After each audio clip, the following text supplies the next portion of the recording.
Okay, so you've done your plan, you know that you're ready to start writing, and it's kind of go time. Just press the button, I've got to write.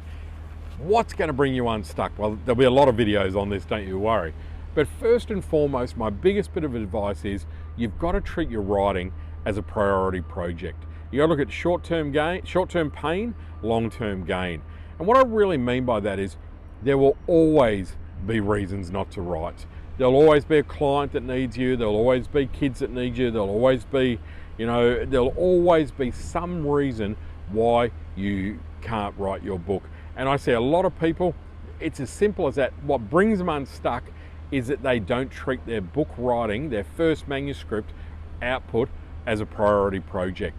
So it always slides off the radar, always. Again, I've had people that have been, clients, I've been trying to get them to write a book for 5, 6, 7, 8, 9, 10 years, and they will never write the book. It's really an imposter syndrome thing that's happening, because they know that once they write it, it's going to get published and people are going to read it, and they're worried that people are going to say bad things.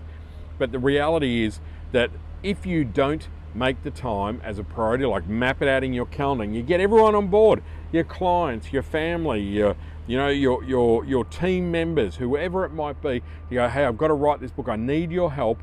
This is critical that I block out this time, okay? So please help me to do that. It just won't happen.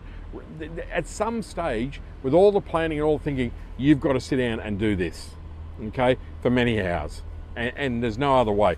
And I see people go, I'm going to dictate it and get it transcribed, and I'm going to do this, I'm going to do that. Never happens, never works. It always fails. It always comes back to you and a keyboard. If you want to do that, you've got to put in your diary and make totally non-negotiable times for you to write. And there is nothing that can supersede that, okay? Do that for a couple of months, an hour a day even, and you're going to get your book written.